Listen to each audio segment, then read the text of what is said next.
Moving on. We actually did have some good news come out of over the last week. On the positive note, and something that's going to be really fun, the Miami USA Grand Nationals over at Go Promoterplex is going to be, I think it's going to be a really massive event. It's probably going to be at least as big as the bigger USPKS races on the year have been. I think it'll probably beat Road America on entries. So it'll definitely be the biggest event that we'll have in July, and they've got already two special event sideshows that are going to be up there. There's a $2,000 to win KA Senior Shootout that's going to happen on one of the days. There's an MG Tires X30 Shootout that'll happen. I think both are going to run a similar format where it's top 12 drivers each get a brand new set of tires and go run. So it's fastest 12 or best 12 through the heats or something. It might be a little more for the X30. But the third special event they've just added, as the hype continues to grow for these guys, is a rental kart tuner challenge. So GoPro Motorplex, they got a new fleet of karts. I think not too long ago. Brandon or Paulie or Connor might be able to correct me. I don't think they're too bad. Obviously, they get used a whole lot. But it's $500 up for each daily win. They're going to run 2 days of rental kart heats, probably into a main, because with the way they're going to have to structure the registration, there's going to be a lot of entries for this. So we're going to go around the room, because there's a lot of really good ex-drivers that are now finding themselves in the paddock as a tuner, as a coach, as a team owner. And I'm going to go last with mine because I'm still debating mine in my head. But we'll start over with Brandon, and then I'll move on to Connor, Ryan, Paulie, and then Braden. So, Brandon, who is your pick? If you had to put $100 up, if you had to put $500 up to go win this race to get it back, who do you put in the rental cart for you? No, it's going to be a tough one because I think there's going to be a lot of very aggressive driving with the tuners. But someone probably on outright speed, I'd say, let's go with Chris Wareheim.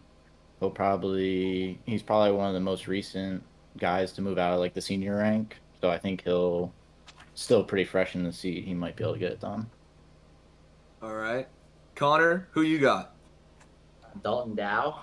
He's a GoPro local from back in the day. Oh yeah, dude. And yeah. he only quit racing a year or two ago, so I think he's got a good shot at it. And he's got the height in the rental carts to give him some grip. I don't know. The thing with the rental carts is I don't know how much the height helps or you can lean. What helps in those, it seems like, is when you put the seat all the way forward, because there's so much rear weight in all of them. So Dalton's going to be eating his knees if he wants to be having like a somewhat balanced go-kart. That guy's like 6'7". Well, on to the next one. On to the next one. Ryan, who you got? So I'm gonna go.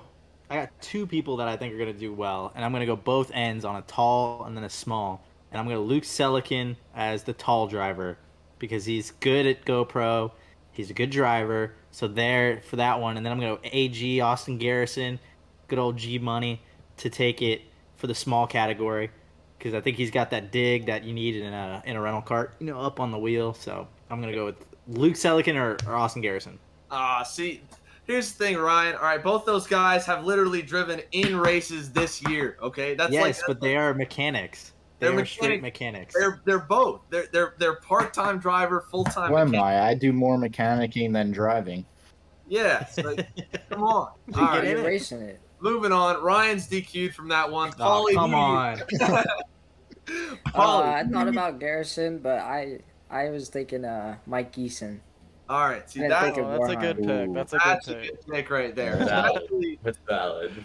Mike Geeson beat me at GoPro for WK, so he would walk the field if they didn't have to weigh up. If they ran those things with no weights at all, my pick would definitely walk the field if they didn't have to weigh up. All right, we'll get. You just gotta wait for that one. All right, Mike Geeson could probably make mini Swift weight right now, so that guy would definitely be really good if they didn't have lead. But that's a good pick, Paulie. Braden, last one. Who's your pick?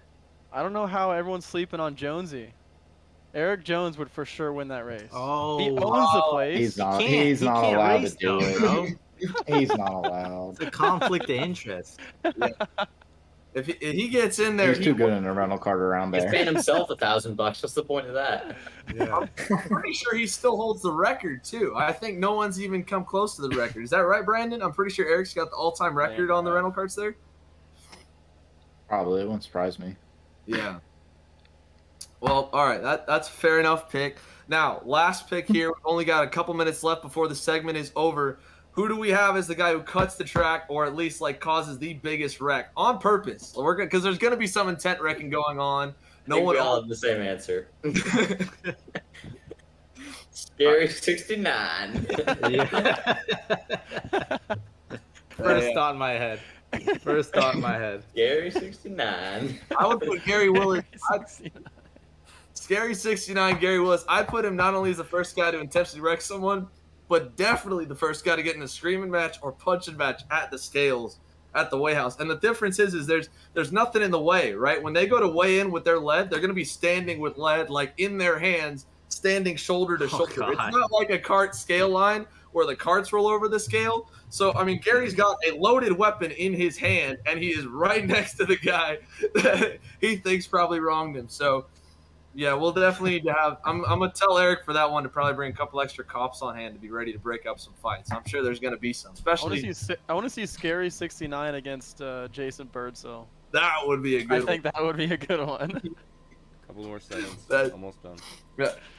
Yeah, that would be a really good one. I think this is such a fun event though because we haven't really like. There's so much trash talking that happens as soon as the track goes cold and like beers come out and everyone's just talking about how fast they were. So this is a good put up or show up event. I think it's gonna be a lot of fun. I think a lot more events should hopefully do stuff like this.